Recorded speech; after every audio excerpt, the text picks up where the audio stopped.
합니다. 축복합니다. 우리 하나님이 우리 마리나 자매 일생을 주님께서 크게 축복하여 주실 줄로 믿습니다. 이제 보니까 우리 청년들 안에 계속 청년식을 맞이할 우리 청년들이 우리 교회학교부터 자라가지고 이렇게 중고등부를 지나면서 이제 그 대학생이 되고 그러면서 청년들이 이제 계속 줄을 서 있는 그런 모습입니다. 우리 교회가 이렇게 젊게 성장해 갈 줄로 믿습니다. 위에서 여러분 더욱더 기도해 주시기를 바랍니다. 아멘. 할렐루야. 우리 하나님의 크신 은혜와 은총이 우리 모두에게 충만하게 임하시기를 간절히 기도합니다. 오늘은 공동의회가 있는 날입니다. 작년 한 해를 결산하고 신년을 계획하는 아주 중요한 회의가 있습니다. 이 세례 교인들은 전원 참석해 주시길 바랍니다. 교회를 등록하신 지 6개월 미만이신 분들도 준회원의 자격으로 참여할 수 있으니까 다 참여해 주시기를 바랍니다. 금년 한 해는 회복의 해라고 할 수 있습니다. 그동안 코로나로 인해서 중지되었던 많은 것들을 회복하려고 합니다. 이미 사회는 그렇게 회복을 하고 있는 모습을 봅니다. 코로나와 관련해서 우리가 그동안 계속해서 해왔던 말은 팬데믹이라고 하는 말을 많이 썼습니다. 이 팬데믹이라고 하는 말의 의미는 전 세계로 확산되다라고 하는 그런 의미가 있습니다. 전 세계적으로 대유행을 했다. 그래서 팬데믹이다라고 하는 말을 쓰는데 요즘 나오는 새로운 용어가 있는데 그것은 엔데믹이라고 하는 말을 씁니다. 이 엔데믹이라고 하는 말은 어떤 의미인가 하면 코로나가 이제는 풍토화돼 간다라고 하는 그런 의미입니다.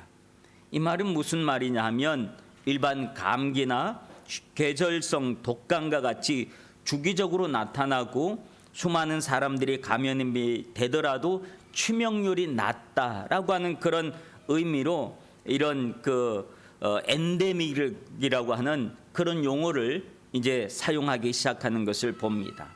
이 말은 그동안 우리가 계속 기대해 왔던 종식이라는 말, 코로나 종식을 기도하고 모두 다 코로나 종식을 이야기했지만 이제는 종식이라고 하는 것은 없다라고 하는 겁니다. 즉 이 코로나 바이러스는 이제 완전히 없어지지 아니하고 계속 남아서 때마다 또 사람들을 괴롭히고 하는 그런 이 바이러스로 존재한다라고 하는 말입니다. 우리가 감기에 걸리고 독감에 걸리고 하는 그런 것과 같은 그런 질병 중에 하나가 되었다라고 하는 말입니다. 그렇게 해서 이제 슬슬 전 세계적으로도 슬슬 실외에서 바깥에서는 마스크를 벗기도 하고 또 벗어도 되는 그런 나라들이 점점 많이 늘어가고 있고 또 어떤 나라에서는 이제 실내 안에서도 마스크를 벗는 문제를 서로 생각하고 또 연구하는 그런 이야기들이 많이 나오고 있고 또 여행과 모든 것에 자유를 주고 있는 그런 모습을 봅니다. 지난번에 월드컵 할 때도 보니까 그렇게 엄청난 사람들이 관중들이 그 경기장에 모였는데 보니까 다 마스크 안 썼더라고요. 마스크 안 썼는데도 그로 인한 어떤 이야기도 나오지 않는 걸 보면 이미 많은 그 유럽이나 이런 데서는 그렇게 이제 엔데믹으로 들어가 버린 그런 시대인 것 같습니다. 물론 중국에서 다시 유행하는 것 때문에 각국이 중국 관광객들에 대한 규제를 두기도 하지만 그것도 한계가 있고 어느 정도 선을 거놓고 있는 그런 모습을 봅니다. 이제는 전 세계적으로 엔데믹을 슬슬 준비하고 있는 그런 때이고 세상은 이미 그렇게 살아가고 있습니다. 이제 코로나는 앞으로 그런 모습으로 전개돼 갈 것이다 라고 하는 그런 이야기입니다. 올해는 바로 그 엔데믹 시대를 준비하면서 그동안 흐쳐졌던 우리들의 신앙도 다시 재정립하는 시간들이 우리에게 필요한 줄로 믿습니다. 그래서 금년도 교회 목표를 다시 반석 위에 서는 교회다라고 하는 주제를 선택했습니다. 이 말은 다시 한번 우리가 신앙의 기초 위에 기본 위에 다시 서야 된다라고 하는 그런 의미가 있는 것이지요. 여러분, 우리는 살아가면서 흔들리는 일들을 당할 때가 참 많습니다. 내 삶을 송두리째 흔들어 놓는 일들을 만나고 나면 우리는 당황을 하게 됩니다. 그래서 그 흔들림에 자신도 모르게 넘어지기도 하고 쓰러지기도 하는 그런 일들이 발생하기도 합니다. 그런데 말이죠, 이상하게 오히려 그 흔들림을 기다리는 사람도 있다는 사실을 아십니까? 어떤 한 곳을 떠나가야 되겠는데 떠나갈 핑계를 삼지 못하고 있다가 흔들리는 일들이 있으면 옳았구나, 이번이 기회다 하면서 그걸 계기로 그곳을 떠나가는, 그 공동체로부터 떠나가는, 어떤 그 하던 일들을 포기하는 그런 사람들이 있는 것을 봅니다. 그러면서 너 왜 그렇게 했어? 왜 거기를 떠났어? 라고 얘기하면 내가 그러고 싶은 것이 아니라 그것 때문에 그랬잖아. 나만 그런 게 아니라 많은 사람들이 그렇게 했잖아. 라고 하면서 자기의 당위성을 얻으려고 하는 그런 사람들이 있다라고 하는 것을 봅니다. 저도 일본에 한 30년 살면서 참 많은 일들을 겪었는데 특별히 목회하면서 겪었던 일들, 우리의 신앙을 흔들어놨던, 크게 흔들어놨던 몇 가지 일들이 있습니다. 2011년도에 3월 11일에 일어났던 동북 대지진, 그때 많은 사람들이 흔들렸습니다. 그 흔들림 속에 교회들도 참 많이 힘이 들었습니다. 지진과 방사능에 대한 공포가 크게 당했던 그런 때였기 때문에 제일 한국인들이, 외국인들이 그냥 귀국하는 일들이 대유행처럼 번져 나갔었습니다. 그때 교회들이 얼마나 많이 힘들었는지 모릅니다. 아마 그때는 제가 우리 후나바시 교회를 목회할 때가 아니었기 때문에 잘 모르겠지만 별 다르지 않았으리라 생각을 합니다. 많은 사람들이 귀국할 때, 그런데 그 자리에도 그런 때에도 여전히 교회를 지켜주신 분들이 있습니다. 그래서 그분들에 의해서 교회는 여전히 또 다시 본래 자리에 서 있었던 그런 모습을 봅니다. 그리고 또 하나는 코로나 초기 때 있었던 일들이죠. 그때는 일본에서 급증을 하고 한국에서는 비교적 적을 때 막 또 한국으로 귀국하는 그런 러시가 또 있었던 것을 봅니다. 그와 함께 많은 이들이 교회를 떠나갔습니다. 이와 같이 외부적인 환경으로 인해서 사람들이 흔들릴 때 기회는 이때다 하면서 신앙 자체가 흔들림을 당했던 그런 사람들이 있습니다. 코로나 시대를 지내면서 우리뿐만 아니라 전 세계적으로 많은 이들이 교회를 떠나간 그런 모습을 우리는 보게 됩니다. 그와 같은 사회적 환경뿐만 아니라 개인적인 일들로 인해서 신앙에서 떨어져 나간 사람들, 흔들렸던 사람들도 있습니다. 예수님의 오병이어의 기적을 일으키고 난 다음에 많은 사람들이 예수님께 몰려왔습니다. 그들의 이유는 예수님을 왕 삼으려고 했던 이유였기 때문에 그렇습니다. 그런데 그 많은 사람들 앞에서 예수님이 느닷없이 이런 말씀을 하십니다. 너희가 내 살을 먹고 내 피를 마시지 아니하면 너희 속에 생명이 없느니라 라고 하는 말씀을 하십니다. 뜬금없이 내 피를 먹고 내 살을 먹고 내 피를 마시지 아니하면, 이 말씀 앞에 사람들은 당황했습니다.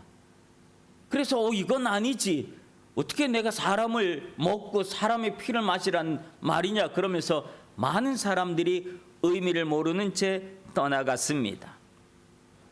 제자들을 향해서 예수님께서 물어보십니다. 다 떠나갔는데 너희도 가려느냐? 라고 물어봅니다. 그때 베드로가 이런 말씀을 합니다.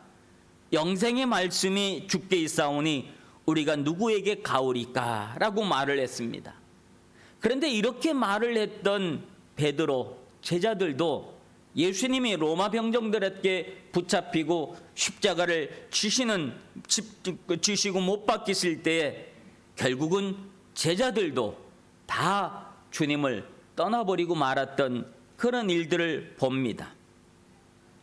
이와 같이 이러한 상황들을 만나게 되면 많은 사람들이 흔들리고 떠나가게 되는 그런 일들이 있습니다. 어떤 얘기는 질병이 신앙을 흔들고, 어떤 사람에게는 사업의 실패가 믿음을 흔들어 버릴 때가 있습니다. 디모데후서 4장 10절에 보면 대만은 이 세상을 사랑하여 나를 버리고 데살로니가로 갔고, 그레스게는 갈라디아로, 디도는 달마디아로 갔고 라고 하면서 사도 바울이 자신의 동역자들이 흩어지는 모습, 떠나가는 모습, 흔들림에 떨어져 나가는 모습을 보고 안타까워했습니다. 주님을 따르겠다고 그렇게 다짐하고 결심하고 따랐지만 막상 그 길을 걷다 보니 너무나 힘이 들고 어렵고 자꾸만 세상에서 마음대로 살아가던 그때가 생각나고 해서 결국은 세상을 향해서 떠나고 말았다라고 하는 모습입니다. 믿음으로 산다는 것이 우리가 생각하는 것처럼 그리 평탄하고 평화롭고 기쁨만 있는 것이 아닌 것을 말해주는 것입니다. 그래서 많은 사람들이 환난이 오고 고난이 오면 자신의 신앙의 뿌리를 드러내고 마는 그런 모습을 봅니다. 이런 상황 속에서 시편 1편 3절에서는 시냇가에 심은 나무가 철을 따라 열매를 맺으며 그 잎사이가 마르지 아니함 같으니 그가 하는 모든 일이 다 형통하리로다 하면서 신앙의 뿌리를 시냇가에 심겨져야 한다라고 하는 말을 합니다. 우리의 뿌리가 어디에 심겨져 있느냐에 따라서 비바람 앞에서 뽑혀져 나가느냐, 아니면 덧뿌리를 내리고 어떤 가뭄이 와도 여전히 열매를 맺느냐를 결정한다라고 하는 겁니다. 시편은 시냇가에 심겨진 나무가 되리라고 합니다. 그런 사람은 어떤 사람이냐? 여호와의 율법을 즐거워하고 그 율법을 주야로 묵상하는 사람이 시냇가에 심겨진 나무다라고 말해줍니다. 주님의 말씀에 기초가 잘 되어 있는 사람, 늘 말씀을 묵상하고 그대로 살아보려고 애쓰는 사람들은 시냇가에 심겨진 나무다라고 말하는 겁니다. 오늘 본문의 이야기는 그동안 자신을 따르던 제자들에게 예수님께서 두 가지 질문을 던집니다. 사람들이 인자를 누구냐라고 하는 질문과 너희는 나를 누구라고 하느냐라고 하는 질문을 오늘 본문에서 던지고 있는 것을 봅니다. 첫 번째 질문에 그들은 대답합니다.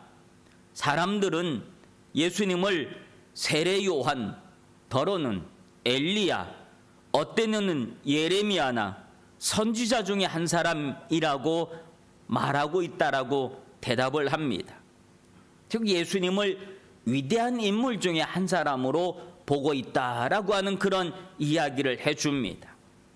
그래서 예수님께서 다시 제자들에게 물어본 겁니다. 그러면 너희는 나를 누구라고 하느냐? 그때 베드로가 아주 중요한 대답을 하지요. 주는 그리스도시요 살아계신 하나님의 아들이시니이다 라고 하는 대답을 합니다. 예수님은 이 대답이 참 마음에 들었습니다. 그리고 이렇게 말씀하십니다. 네가 그렇게 대답할 수 있었던 것은 네 생각이 아니고 하나님께서 그 생각을 주시지 않으면 너는 그렇게 대답할 수 없었다. 즉 네가 말한 그 말은 하나님께서 알려주신 말이다, 깨닫게 하신 말이다 라고 하십니다. 그리고 그것을 신앙의 고백으로 받으십니다. 그리고는 예수님께서 하시는 말씀이 너는 베드로라, 내가 이 반석 위에 내 교회를 세우리니 음부의 권세가 이기지 못하리라 하면서 이 고백이 곧 교회의 기초가 되었다라고 하는 것을 말해주는 것을 봅니다. 여러분, 교회는 이런 신앙 고백 위에 세워지는 겁니다. 이 신앙 고백이 없는 곳은 아무리 훌륭한 교회당의 건물을 가지고 있다 할지라도 거기는 교회당이라고 볼 수가 없는 겁니다. 일본에는 많은 호텔들에서 고급 예배당을 만들지 않습니까? 얼마나 멋지게 만들고 크리스탈로 만들고 그 안에 들어가 보면 얼마나 아름답게 만들어 놨는지 모릅니다. 꽃들은 얼마나 이쁘고 강단은 얼마나 심플하게 만들어 놓고 그렇게 했지만 어느 누구도 그것을 교회라고 이야기하지 않습니다. 그냥 결혼식장, 사펠 이렇게 이야기를 하지 거기에서 예배하고 하는 그런 교회당이라고 말하지 않습니다. 왜? 거기에는 신앙의 고백이 없기 때문에 그렇습니다.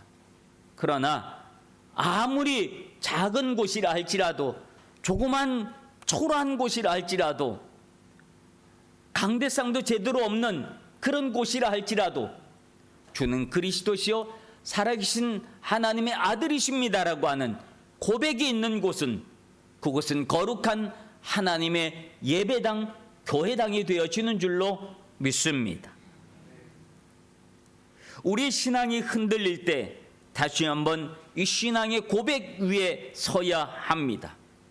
주는 그리스도시오라고 하는 고백, 이 말은 주님은 나의 구세주입니다 라고 하는 그런 고백입니다. 이 말은 세상의 그 어느 것도 나를 구원해 줄 수 없다라고 하는 말입니다. 아무리 돈이 많아도 그 돈이 나를 구원할 수 없다라고 하는 말입니다. 어떤 권력도 힘도 능력도 우리를 죄와 사망에서 구원할 수 없다라고 하는 말입니다. 오직 예수님만이 나의 구원주가 되어 주신다는 그런 말입니다.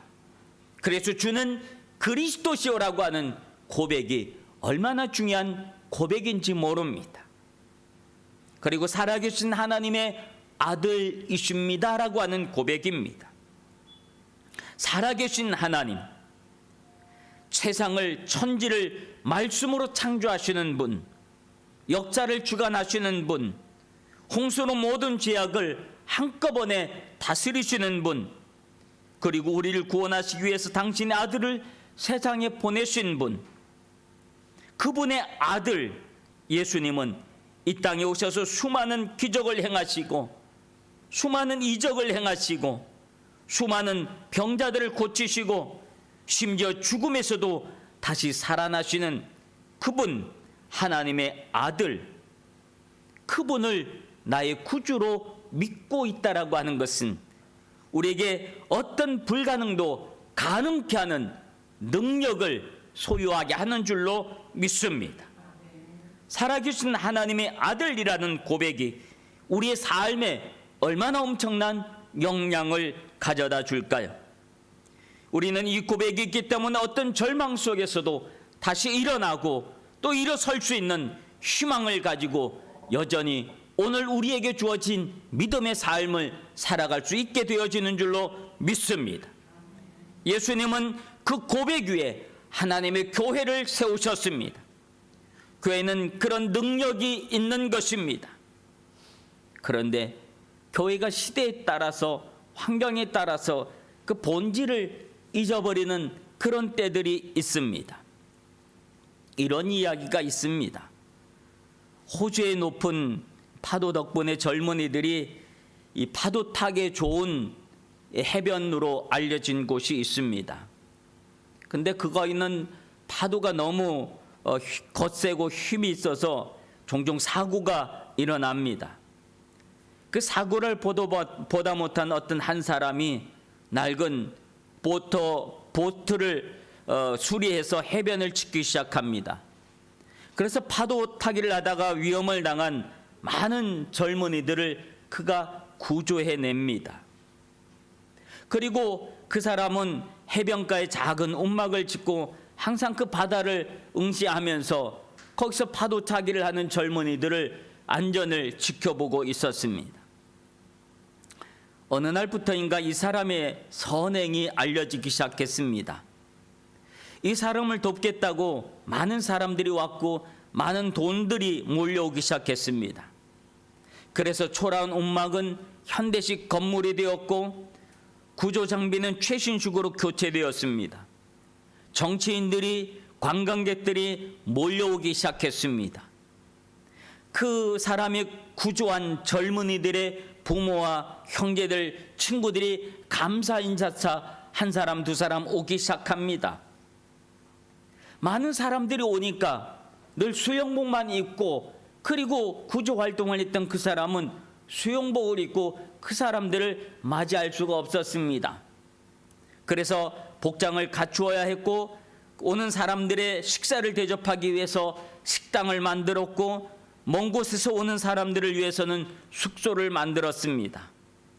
이제 초라했던 움막은 현대식 건물과 해변의 종합 클럽이 되었습니다.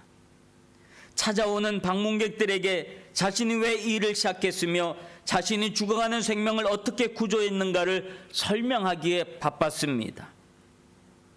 그 사람들은 하루 종일 사람들과 만나 식사하고 기념사진을 찍으며 시설을 관리했습니다. 그런 사이에 그 사람은 어느 날부터인가 더 이상 사람을 구조하지 못했습니다. 그러는 시간에 그 사람은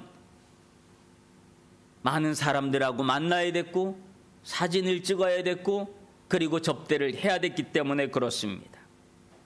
그런 동안에 많은 해변에서 많은 젊은이들이 또 그렇게 죽어가고 있었다라고 하는 이야기입니다.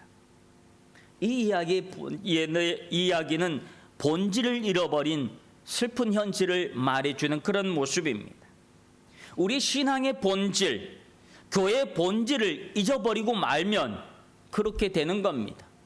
환경에 따라서 또 상황에 따라서 우리의 본질을 자꾸만 바꿔가다 보면 나중에는 우리의 신앙이 무엇인지, 우리 교회가 왜 존재하는지도 알지 못하는 그런 때를 만나고야 만다라고 하는 겁니다.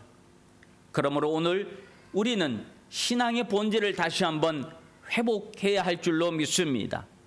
이 신앙의 본질을 다시 회복하기 위해서는 오늘 우리의 신앙의 태도가 달라져야 할 줄로 믿습니다. 하나님을 믿는 우리 마음이 달라져야 되고, 또 우리 교회를 향한 여러분의 마음과 생각이 달라져야 할 줄로 믿습니다. 교회는 다시 복음의 자리로 서야 하고, 교회가 원래 이때의 모습을 회복해야 한다라고 하는 말입니다. 그동안 많은 교회들이 코비드19라고 하는 팬데믹 환경으로 인해서 교회의 기능을 상당히 상실하고 말았었습니다. 그러므로 오늘 올해는 그 상실했던 몇 가지 부분들을 다시 회복하려고 합니다. 이미 여전도에서 다 협조를 해주고 또 그렇게 해서 하기로 결정을 했습니다마는 성도의 교제의 회복입니다. 예배 후의 애찬을 말하는 것. 한동안 우리는 예배 끝나자마자 한참 심할 때는 예배 딱 끝나고 15분 만에 교회당에 한 사람도 없었습니다. 어쩌면 이렇게 빨리들 교회당을 떠날 수 있을까? 그랬던 때들도 있었습니다. 여러분, 예배 후에 온 성도들이 함께 나누는 식사는 성도의 교제에 있어서 아주 중요합니다. 단지 밥 한 끼를 해결하는 문제가 아니라 성도의 교제가 이어지고 주님과의 교제가 이어지는 그런 시간이기 때문에 그렇습니다. 회복을 이야기하면서 식사는 대단히 중요한 역할을 하고 있는 것을 봅니다. 예수님께서 부활하시고 난 다음에 흩어진 제자들을 다시 찾아 나셨습니다. 요한복음 21장에 보면 고기 잡으러 나간 제자들을 예수님께서 찾아 나셔서 그들을 기다리면서 해변가에 예수님이 숯불을 피워놓고 그 위에 생선과 떡을 올려놓고 굽고 계셨습니다. 그리고는 제자들에게 무트로 올라온 제자들에게 잡은 고기를 좀 더 가져오라고 하셨습니다. 그 자리에서 예수님은 제자들과 함께 식사하면서 그들이 주님과의 관계를 회복하고 믿음을 회복하고 사명을 회복하게 하셨습니다. 그리고 하신 말씀이 내 양을 먹이라, 내 양을 치라 하면서 먹이라 하면서 또한 양들을 양육하라고 하는 그런 말씀을 하시는 것을 봅니다. 그러므로 식사 후에 식사 교제는 단순한 식사의 문제가 아니라 온 성도들이 함께 참여해서 그리스도와 연합하고 성도와 성도가 서로 깊은 연합과 교제를 하는 그런 장소, 그런 곳이라고 하는 사실을 잊지 말아야 합니다. 그리고 올해부터는 다시 오후 찬양 예배를 회복하려고 합니다. 예배 회복처럼 중요한 것이 없지요. 우리 찬양 예배는 청년들이 주축으로 진행하고 온 성도들이 참여를 합니다. 오전 예배는 우리가 이렇게 형식을 갖추어진 예배를 합니다. 저도 가운도 입고요, 예의를 갖추면서 그러면서 예배를 합니다. 내 오후 예배는 찬양과 기도를 하면서 좀 자유로운 분위기 안에서 우리가 하나님과 더 가까워지는 그런 시간을 가지려고 합니다. 수요 기도회를 통해서 또 하나님의 말씀을 가까이 하고 중보의 기도의 시간을 가지려고 합니다. 비록 평일 오후 2시에 하는 그런 예배이지만 여러분들이 좀 관심을 가지시고 조금 더 시간과 형편이 되신 분들은 참여하셔서 함께 기도하는 여러분들이 되었으면 참 좋겠습니다. 그리고 성도들 입장에서도 마땅히 해야 될 성도의 의무를 회복하시길 바랍니다. 주일 성수는 성도의 의무입니다. 그리고 성도에게는 헌금의 의무도 있다는 사실을 기억하시길 바랍니다. 온 교우들이 11조의 생활과 감사헌금, 교회를 위한 또 각종 지정 헌금들이 있습니다. 우리가 하나님 앞에 나올 때 빈손 들고 나오지 아니하고 우리의 정성을 가지고 나오는 것이 얼마나 중요한지 모릅니다.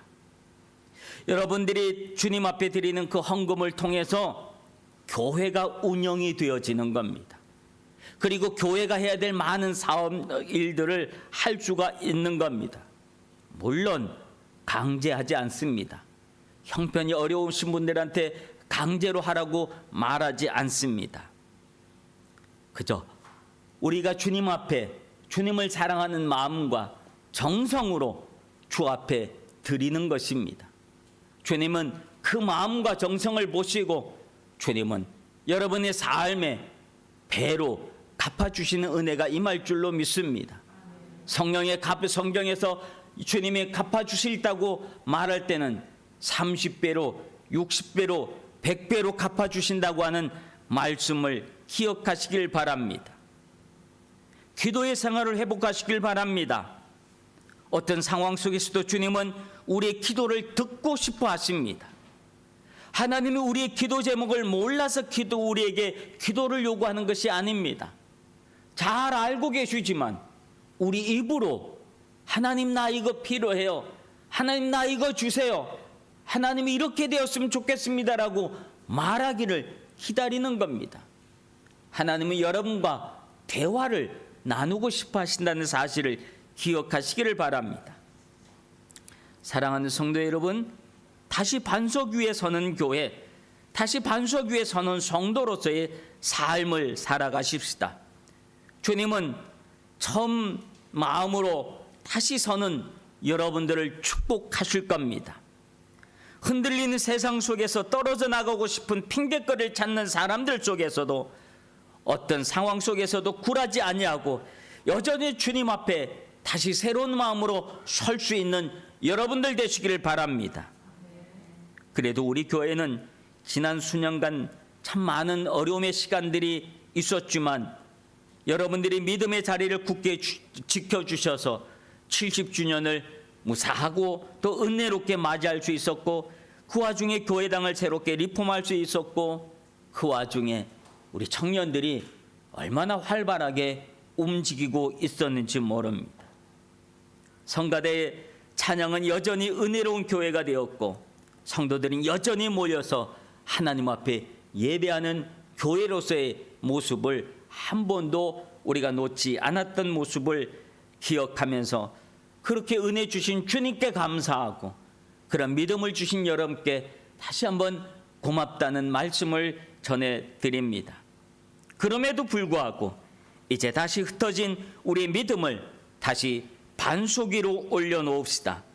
그리고 다시 복음을 전하러는 교회로서의 사명을 잘 감당하여 성도들이 더욱 성도다워지고 교회가 더욱 교회다워져서 하나님께 영광을 돌리며 하늘의 복을 받는 여러분들 되시길 주님의 이름으로 축원합니다. 기도하겠습니다.